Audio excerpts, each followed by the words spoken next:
The judge's gavel came down hard against the wooden block, and I watched my husband's face drain of all color. This court grants Lauren Ellis full control of all shared marital assets, effective immediately. Judge Patterson's voice echoed through the courtroom like thunder. Evan Hale, my husband of 8 years, sat frozen in his chair, his expensive suit suddenly looking 2 sizes too big. His lawyer whispered something urgent in his ear, but Evan just stared straight ahead, mouth slightly open. I kept my expression neutral, my hands folded calmly in my lap, even though my heart was racing. 6 months of careful planning had led to this single moment. The moment when the man who said I'd never survive without him discovered exactly how wrong he was. My name is Lauren Ellis. Before I tell you how it all started, I have to ask you for a favor. Write in the comment where you're watching me from. Will love to see how far this voice travels, and please don't forget to like, and your help is very important. What I'm about to share with you is something I never thought could happen to me at home. This is a story about trust betrayal and the kind of evil that hides behind a smile. 6 months earlier, I stood at the back of our client presentation room, watching Evan click through my slides. My slides. The ones I'd spent 3 weeks perfecting for our biggest client, Westbrook Development. And this innovative design concept, Evan said smoothly, gesturing at my architectural rendering, is something I've been developing for months. I felt my face flush hot. 20 people in that room, including our entire design team, and not one of them looked at me. Mr. Westbrook nodded approvingly, completely captivated by my husband's charm. Brilliant work, Evan, he said. Evan caught my eye for just a second and smirked. That tiny curl of his lip told me everything. He knew exactly what he was doing. And he enjoyed it. Our office had glass walls everywhere, a design choice Evan insisted made the company feel transparent and modern. I learned to hate those walls. Thursday afternoon, I returned from lunch early and saw them through the glass. Evan and Sienna Brooks, our 24-year-old intern, standing too close by his desk. His hand touched her lower back as he leaned in to show her something on his computer screen. She laughed at something he said, touching his arm. My pen nearly snapped in my hand. I stood there watching for 30 seconds that felt like 30 minutes. Neither of them noticed me. When Sienna finally left his office, twirling her hair, I walked straight to my desk and opened a new document on my computer. The file name was simple, Evidence. Evan came home at 9 that Tuesday, smelling like expensive perfume that wasn't mine. I was reading on the couch, a glass of wine beside me. We need to talk, he said, not even bothering to sit down. I marked my page carefully. About what? He shoved his hands in his pockets, rocking back on his heels like he was about to deliver a presentation. I've been seeing someone. Sienna, actually. I thought you should know. The words hung in the air between us. He wanted shock, tears, maybe throwing things. Instead, I stood up slowly, picked up my wine glass, and looked him straight in the eye. Then I'll see you in court, I said calmly. The confusion that crossed his face was almost satisfying. Almost. The divorce papers arrived at his office 3 days later. I had them delivered during the Monday morning staff meeting, in front of everyone. His assistant later told me his face went bright red when he opened the envelope. That afternoon, he stormed into my office without knocking. You can't be serious about this, he said, waving the papers. I didn't look up from my computer. Sign them, Evan. It's over. He laughed, actually laughed, and tossed the papers on my desk. I'm not signing anything. You built this company with me. You'll never survive without me, Lauren. Never. He walked out, leaving the unsigned papers on my desk like trash. I waited until his footsteps faded, then carefully filed those papers in my evidence folder. His refusal was documented. His arrogance was showing. I made it to my car before the tears came. Sitting in the courthouse parking lot after filing my initial petition, I let myself break down for exactly 5 minutes. My hands shook on the steering wheel. 8 years of marriage, 12 years of partnership, all crumbling because of his ego and a girl young enough to be his daughter. I checked my face in the mirror, wiped my eyes, and pulled out my phone. My lawyer, Patricia Hayes, answered on the second ring.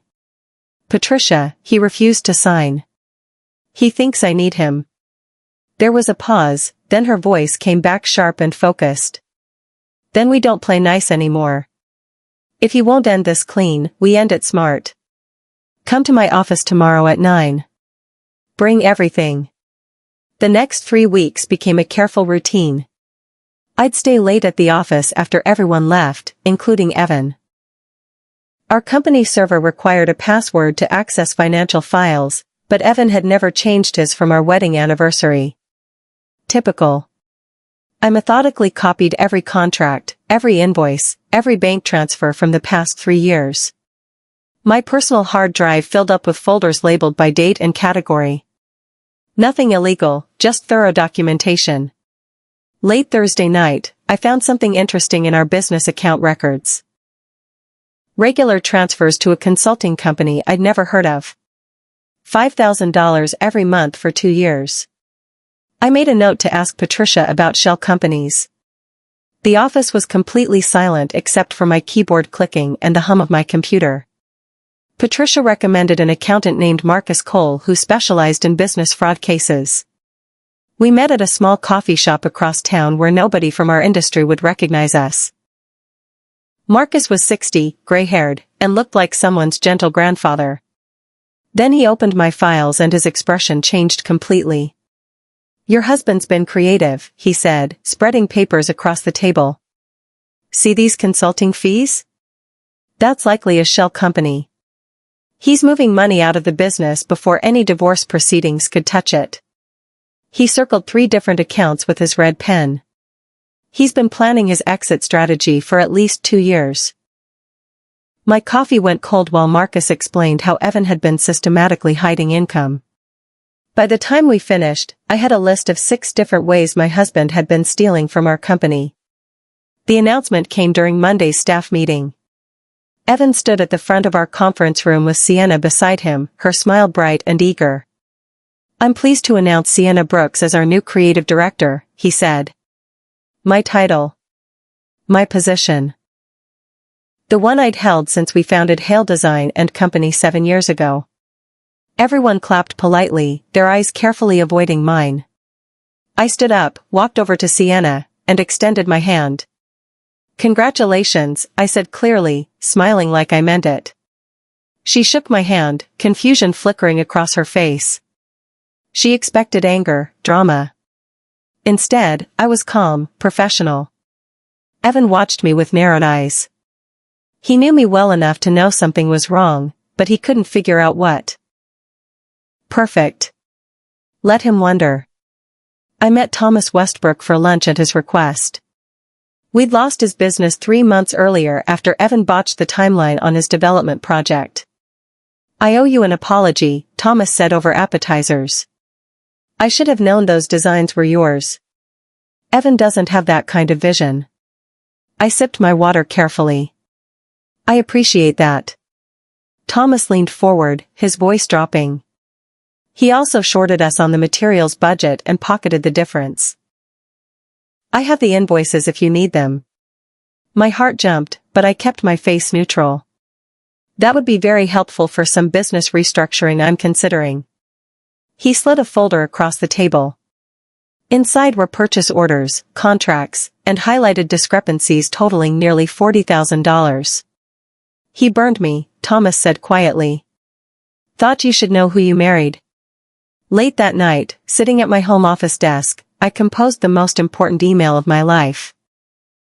Patricia had helped me draft it perfectly. The subject line read, Confidential Financial Evidence for Case Number 2847. Attached were 300 pages of documents. Bank transfers to shell companies. Contracts showing inflated costs and pocketed differences. Emails between Evan and his accountant discussing creative bookkeeping. The evidence of systematic fraud spanning 3 years. I included Marcus Cole's forensic analysis showing exactly how much money Evan had stolen from our company. Stolen from me. My finger hovered over the send button for a full minute. Then I clicked it. The email disappeared to the court clerk's confidential inbox. Then I permanently deleted my copy. No evidence I'd been the source. The networking event at the Riverside Hotel was full of our industry contacts. Evan worked the room like always, charm turned up to maximum. I overheard him talking to a group near the bar. Just closed on a fantastic property in Aspen, he said, swirling his whiskey. Mountain views, ski and access, the whole package. Closing next month. The men around him made impressed noises. What Evan didn't know, because he never paid attention to legal details, was that property was in both our names. Community property state. And with divorce proceedings filed, that purchase would be frozen. I caught his eye across the room and raised my champagne glass slightly. He smiled back, thinking we were playing nice. I smiled too, because I knew something he didn't. That Aspen property was about to become Exhibit 12 in my case. Court-ordered mediation happened on a cold Tuesday morning. Evan arrived 15 minutes late, deliberately. He slouched in his chair across the table from me and Patricia, radiating boredom. "Let's make this quick," he said. "I'll keep the business, you keep the house. We'll call it even." Patricia didn't even look up from her notes. "Mr. Hale, you don't seem to understand your situation." He laughed. "My situation? I built that company. Lauren was just along for the ride." The mediator shifted uncomfortably. I stayed silent, letting him talk. Patricia had coached me well. Let arrogant men hang themselves with their own words. "I'm not compromising on anything," Evan continued. "She needs me more than I need her." Patricia made a note. Everything he said was being recorded. His arrogance was now official court record. 2 weeks later, a woman I'd never met walked into Patricia's office. Her name was Amanda Pierce, and she'd been Evan's assistant for 6 months before quitting. "I should have come forward sooner," she said, placing a folder on the desk. Inside was a signed affidavit detailing Evan's affair with Sienna, including dates and times they disappeared together during work hours. But the real gold was her second folder. "He had me make fake invoices," Amanda said quietly. "Vendors that didn't exist. He'd pay them with company money, then the payments would bounce back to his personal account. I kept copies because it felt wrong." Patricia's eyes lit up. In court the following week, when Amanda's affidavit was read aloud, Evan actually laughed.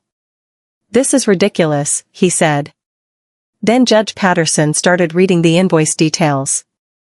Evan's laugh died in his throat. The article appeared in the Business Journal on a Friday morning. Local design firm principal under investigation for fraud. It didn't name Evan directly, but everyone in our industry knew. My phone started ringing before 9. By lunchtime, 3 clients had called to cancel their contracts with Hale Design. I watched from my office as Sienna Brooks packed her desk in a hurry. She didn't say goodbye to anyone, just disappeared through the glass doors carrying a small box.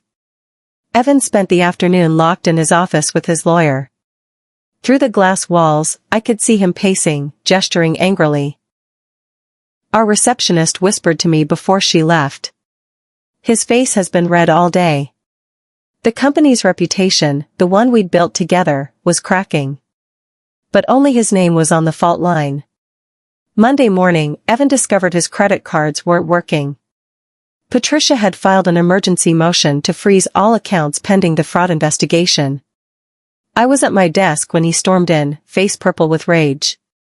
"What did you do?" he shouted. Several staff members looked up. "The court froze our accounts pending review," I said calmly, not looking away from my computer. "You'll need to speak with your lawyer." He slammed his hands on my desk. "You vindictive." I picked up my coffee and took a slow sip. "I'd be careful what you say in front of witnesses, Evan." His mouth worked, but no sound came out. He looked around at our staff, all watching silently. Then he turned and walked out. I waited until he was gone to let my hands shake.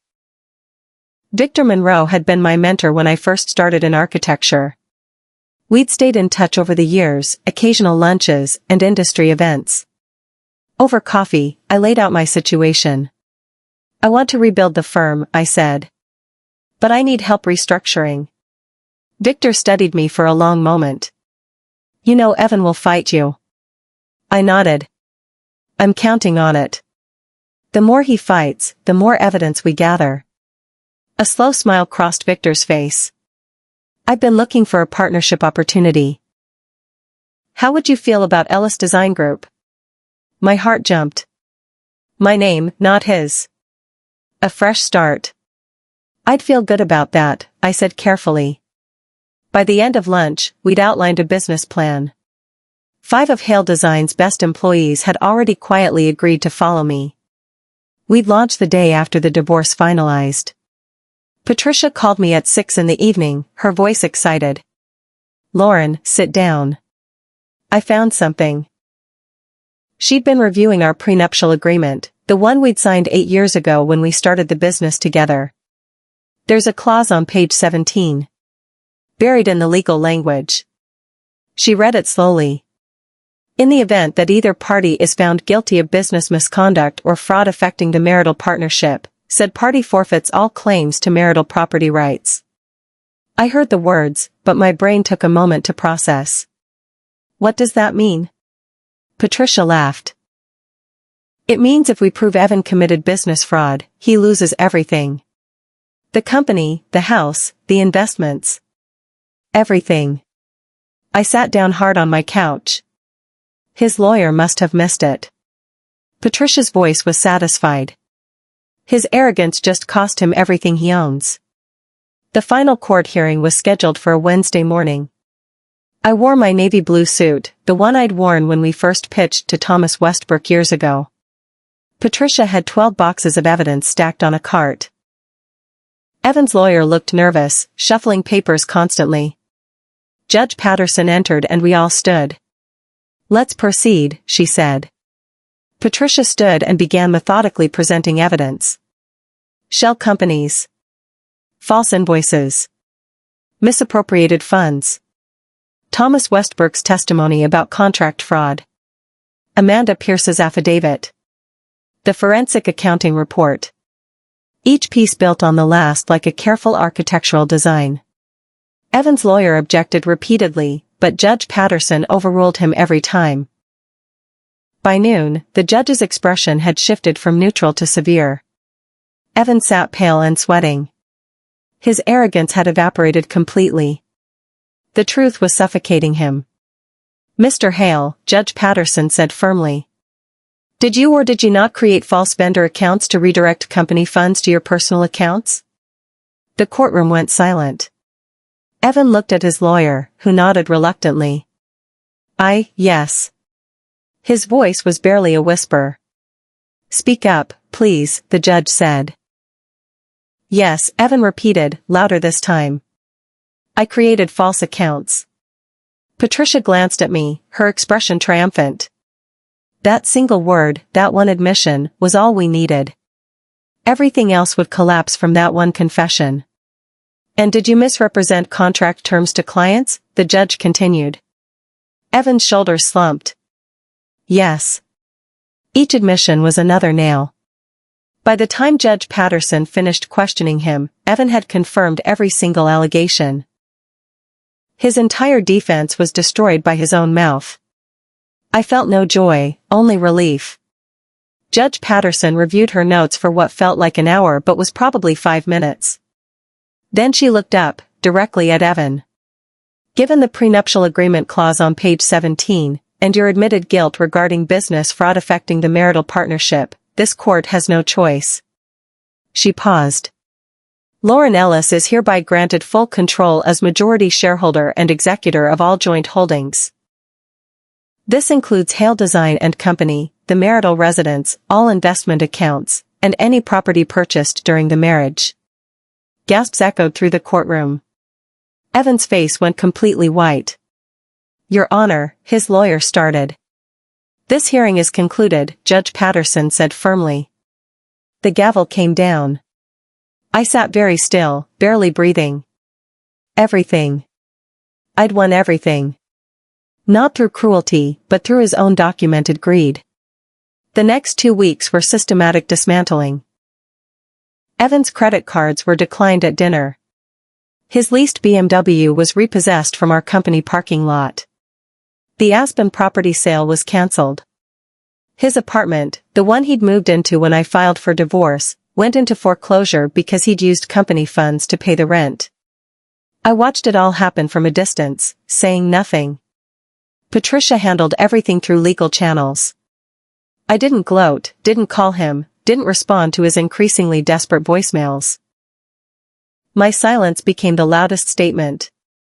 Every asset he thought was his insurance policy dissolved like morning fog. The man who said I'd never survive without him was drowning while I stood on solid ground. He'd built his own destruction, piece by stolen piece. Thursday afternoon, building security called my office. "Ms. Ellis, there's a man here insisting on seeing you. Says he's your husband." I looked through my office window and saw Evan in the lobby.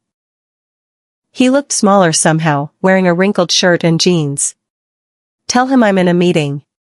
5 minutes later, my phone rang. Evan. I let it go to voicemail. He left 7 messages that day, each one more desperate. "Lauren, please. We can fix this. I made mistakes. I'm sorry. Just talk to me." The begging was almost harder to listen to than his arrogance had been. Almost. Friday morning, he showed up again. This time, I called security myself. "There's a man trespassing in our lobby," I said clearly. "Please escort him out." I watched through the glass as 2 security guards led him away. He looked back once, but I'd already turned away. The ribbon-cutting ceremony for Ellis Design Group happened on a sunny Tuesday in October. Victor stood beside me with scissors as photographers snapped pictures. Behind us, our new office space gleamed with floor-to-ceiling windows overlooking the river. 18 employees, including the 5 who'd left Hale Design to join me, applauded as the ribbon fell. The sign above the door read Ellis Design Group in elegant letters. My name. My company. My future. Inside, champagne waited on tables beside architectural renderings of our first 3 projects. Thomas Westbrook had been our first client, trusting me with a downtown renovation. The irony wasn't lost on anyone. I gave a short speech about integrity, partnership, and building something that would last. When I finished, the applause was genuine and warm. These people believed in me. And when they do, everyone involved will face legal consequences. Barbara sat back, processing. "What do you want?" "I want you to voluntarily disclose this to Aaron's firm. Before they discover it themselves. It'll look better for your company if you come forward." She nodded slowly. "I'll speak with our legal team today." I left feeling satisfied. Vanessa's ambition had just become her downfall. 3 days later, Aaron's firm received a formal letter from Preston Development. They disclosed the leaked designs, returned all materials, and withdrew from the Cascade Tower project. They also identified Vanessa Clark as the source. I heard about it from Taylor, who heard it from someone in Aaron's office. Apparently, the firm's CEO called an emergency meeting. Security went through Vanessa's computer, found evidence of multiple leaks, not just one. She'd been selling information to competitors for months, padding her own bank account. Aaron, as her direct supervisor, came under investigation too. Had he known? Had he benefited? The firm put both of them on administrative leave pending a full audit. Vanessa panicked. According to Taylor, she showed up at the office crying, claiming she'd been set up, that someone was framing her. No one believed her. The evidence was overwhelming. That evening, Aaron called me. First time we'd spoken in weeks. "Lauren, did you do this?" His voice was strained, almost desperate. "Did I do what?" I asked calmly. "Did you report Vanessa to Preston? To our firm?" I paused, let him suffer in the silence. I just provided information to people who deserved to know the truth. What they did with it wasn't my concern. He was quiet. Then, we need to meet. Tomorrow. There's something I need to tell you. I agreed, keeping my voice neutral. But inside, I was smiling. We met at a coffee shop near Pike Place Market. Neutral territory. Aaron looked terrible. Unshaved, rumpled suit, eyes red from lack of sleep. He sat across from me, ordered nothing, just stared at his hands. I messed up, he said finally. I sipped my coffee, said nothing. Vanessa, she wasn't who I thought she was. She convinced me that you and I were growing apart, that we needed space. She offered to help manage things while we figured it out. He looked up, met my eyes. I believed her. God, I was so stupid. What changed your mind? I kept my voice level, curious. Aaron swallowed hard. She asked me to transfer more money to her consulting account. Said it was for tax purposes, that we could protect assets before the divorce. I finally asked to see the business records. He laughed bitterly. There was no consulting business. Just an empty account she'd been draining. She wasn't helping me. She was robbing us both. I let that sink in. Watched him realize the scope of his mistake. She planned to leave, he continued. Once she had enough money, once she'd destroyed my career and reputation, she was going to disappear. Move to California, start over with my money. He reached across the table. I pulled my hands away. Lauren, I know I don't deserve forgiveness. But you were right. About everything. Aaron explained how Vanessa had manipulated him. Showed up at his office late, offered to help with projects, slowly convinced him that I was neglecting our marriage. She showed me your social media, Aaron said. All those event photos, you looking happy with clients and coworkers. She said you'd moved on emotionally, that you didn't need me anymore. I thought about those photos. My professional life, the one I'd built while trying to be a good wife. Vanessa had weaponized my success against me. She pushed me to transfer the money. Said if we were getting divorced anyway, we should protect assets. I didn't realize I was protecting them for her, not us. Aaron's voice cracked. The Pierce Consulting account. I thought it was ours. Jointly controlled. I signed the papers without reading them carefully. She forged her signature on the business registration. My stomach dropped. She forged my signature? The investigators found it yesterday. Your signature on the LLC formation documents doesn't match your actual handwriting. It's fraud. This was bigger than I'd thought. Not just betrayal. Not just theft. Actual criminal fraud. I sat back, processing. Aaron watched me, probably hoping for sympathy. I gave him nothing. Just listened, documented mentally, stayed cold. Finally, I spoke. What do you want from me, Aaron? He looked broken. I want to make this right. 2 weeks later, Aaron's firm hosted a client appreciation dinner. Black tie event at a downtown hotel, all their major clients invited. I attended as Aaron's guest, a fact that surprised everyone. Vanessa had expected to be banned from the event. Instead, Aaron arranged for her to be there too. Said the firm wanted her present for closure. I didn't understand his plan until that night. The ballroom was elegant. String quartet, champagne, networking conversations. I wore the black dress I'd thought I'd lost, the one Vanessa had taken. Found it returned to my hotel room with an apology note from Aaron. Vanessa arrived late, wearing red, looking defiant. She spotted me with Aaron and her mask slipped briefly. Confusion, anger, fear. The CFO called everyone to attention. Before dinner, we have an important announcement. The room quieted. As many of you know, our firm recently experienced a security breach. Proprietary designs were leaked to competitors. He paused. Tonight, we're addressing this publicly. Vanessa Clark, employed as an assistant in our architecture division, has been formally charged with corporate espionage, fraud, and theft. Gasps echoed through the ballroom. All eyes turned to Vanessa. Her face went from red to white. Additionally, the CFO continued, we've discovered she engaged in identity theft, forging signatures to establish fraudulent business accounts.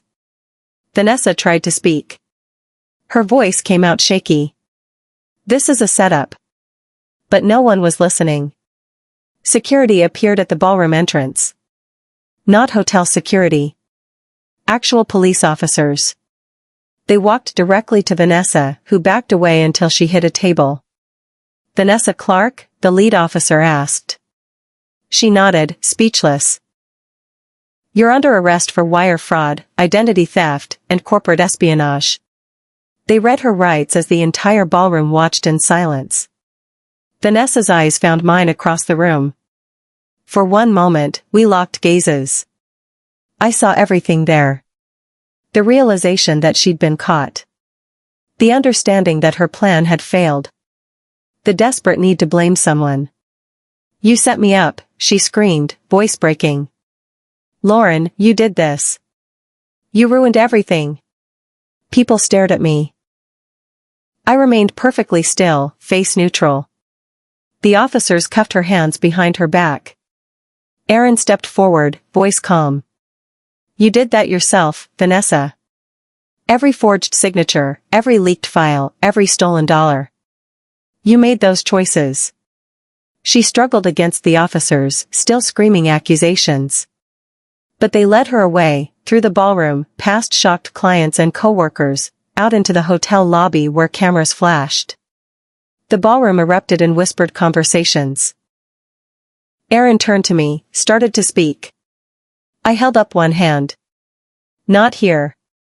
We left the event together, but separately. Different cars, different destinations. His redemption story wasn't my story. Mine was just beginning. The divorce hearing was scheduled for 2 weeks after Vanessa's arrest. Helen had prepared everything meticulously. Bank statements showing the fraudulent transfers. Emails proving Vanessa's manipulation. Social media posts documenting her intentions. The forged signature on the Pierce Consulting LLC registration. Aaron didn't contest anything. His lawyer submitted a settlement agreement before the hearing even started. He was giving me everything. The house. Full share of assets. His acknowledgement in writing that the separation had been based on fraudulent information. The judge reviewed our documents in chambers. When she returned, her expression was thoughtful. This is one of the more unusual cases I've seen. Mrs. Pierce, you've presented clear evidence of fraud and manipulation affecting your marriage. I nodded. Helen had coached me to stay quiet, let the evidence speak. Mr. Pierce, you're voluntarily surrendering most marital assets. Do you understand this? Aaron stood. Yes, Your Honor. My wife deserves compensation for what I put her through. This is the only way I can begin to make amends. The judge approved the settlement. Just like that, I owned the house, my retirement accounts were protected, and Aaron walked away with far less than he'd planned. Helen leaned over as we gathered papers. You won everything. But it didn't feel like winning. It felt like surviving. Like crawling out of wreckage and discovering I was somehow still intact. Vanessa's apartment was a studio downtown, the kind of trendy place young professionals rent when they're climbing the ladder. I heard through Taylor that she'd been evicted. Couldn't make rent while facing criminal charges. Her social media accounts went dark. The posts celebrating her future, claiming she'd finally gotten what she deserved, all deleted. Her friends disappeared too. The same people who'd commented hearts and congratulations suddenly unfollowed, distanced themselves, pretended they'd never supported her scheme. She texted me once, from a number I didn't recognize. I just wanted what you had. 3 words. An entire confession. I stared at that message for a long time. Part of me wanted to respond, to explain that what I'd had wasn't something you could steal. My marriage, my career, my life, they'd been built through work and trust and years of showing up. Vanessa had seen only the surface. The nice house, the successful husband, the thriving career. She'd never understood the foundation underneath. I didn't reply. Just saved the message as evidence, added it to the folder Helen kept, and deleted the text. Vanessa was facing criminal charges. My response wouldn't change anything. Besides, she'd already received my answer. In the courtroom. In the arrest. In watching everything she'd tried to steal slip through her fingers. Aaron came to the house, now legally mine, to collect his remaining belongings. I'd packed them carefully. Clothes, books, personal items. Left them in the garage in labeled boxes. He stood at the door, looking smaller somehow. Less confident. Can I come in? I considered refusing. But we'd been married 7 years. He deserved a proper goodbye, even if he didn't deserve forgiveness. We sat in the living room, the one where Vanessa had posed for social media photos. It felt reclaimed now. Mine again. I know you won't believe this, Aaron started, but I never wanted to hurt you. Vanessa made everything seem so reasonable. Like we were just drifting apart naturally. I let him talk. Heard how she'd shown up at his office after I'd left for evening events. How she'd listened when he complained about feeling lonely. How she'd gradually convinced him that I'd checked out of the marriage. She was smart, Aaron admitted. She knew exactly what to say to make me doubt everything. And I let her because it was easier than admitting I was the one who'd stopped trying. He looked at me with red eyes. Can you ever forgive me? I thought about that. About forgiveness and what it meant. I already forgave you, I said finally. That's why I'm free. He frowned, confused. What do you mean? Forgiveness isn't about you. It's about me letting go. Moving forward. I stood, walked to the door. You're forgiven, Aaron. But we're done.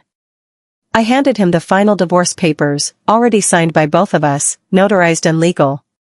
He took them, nodded once, and left. I watched his car disappear down the street. Then I closed the door, locked it, and breathed deeply. It was over. Finally, completely over. 3 months after the divorce, I opened my own event planning firm.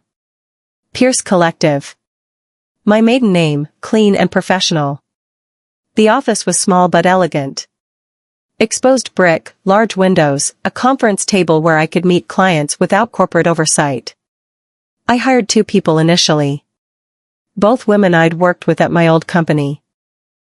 Both talented professionals who'd been overlooked for promotions because they weren't loud enough, aggressive enough, male enough. We're building something different here, I told them on their first day. A company that values actual work over performance. Quiet competence over loud arrogance. They understood immediately. Word spread quickly in Seattle's event planning community. The woman who'd survived betrayal and fought back through legal channels. Clients reached out, curious at first, then impressed by my portfolio. Within 2 months, we'd booked 6 major events. Within 4, we had a waiting list. Aaron's firm struggled in comparison. The Vanessa scandal had damaged their reputation. Clients questioned their judgment, their security, their integrity. They lost 3 major accounts. I heard through industry contacts that they were considering bankruptcy. I felt nothing about that. Not satisfaction. Not pity. Just indifference. Aaron's fate wasn't my concern anymore. My concern was building something that couldn't be stolen or destroyed by someone else's betrayal. Something that was mine. Completely, legally, permanently mine. The grand opening of Pierce Collective was everything I'd hoped for. String lights, catered appetizers, industry professionals mingling and celebrating. I'd invited everyone who'd supported me. Taylor, Helen, clients who'd trusted me during the transition. Aaron came too. I saw him at the back of the room, quiet and alone. He'd asked permission to attend, sent a formal email requesting an invitation. I'd said yes. Not because I'd forgiven him completely. Not because we'd be friends. But because his presence, diminished and humbled, was proof of how far I'd come. The crowd quieted as I stepped to the microphone. Thank you all for being here tonight. Pierce Collective represents something I learned the hard way. That losing everything means you finally get to own yourself. Applause filled the room. I raised my champagne glass. To new beginnings. Real ones this time. People toasted, laughed, celebrated. I caught Aaron's eye across the room. He nodded once, a gesture of respect or acknowledgement or goodbye. I returned the nod. Then I turned back to my team, my clients, my future. The room glowed with possibility. Outside, Seattle sparkled under clear skies. Everything felt different now. Lighter. Like I'd been carrying weight I hadn't noticed until I finally set it down. This was my story. Not the one Aaron and Vanessa had tried to write. The real one. Where I survived, rebuilt, and created something better from the ashes of betrayal. I took another sip of champagne, smiled at a client's joke, and felt genuinely happy. Not despite what happened. But because I'd proven I could survive it. That was worth celebrating. That was worth everything. That evening, I stood alone in my new corner office, champagne glass in hand, watching the city lights flicker on across the skyline. The past 6 months played through my mind like a film. The humiliation. The betrayal. The careful documentation. The moment everything shifted in that courtroom. Evan had tried to make me powerless, tried to erase my contributions and steal what we'd built together. Instead, he'd handed me the keys to his own downfall. I wasn't cruel. I was strategic. I wasn't vindictive. I was thorough. And when he refused to let me go quietly, he forced me to become something stronger than I'd ever been before. My phone buzzed. Patricia's text read, "Final papers signed. You're officially free." I smiled at my reflection in the glass, raised my champagne to the city, and whispered, "Here's to powerful women." Then I walked away from the window, ready to build something beautiful.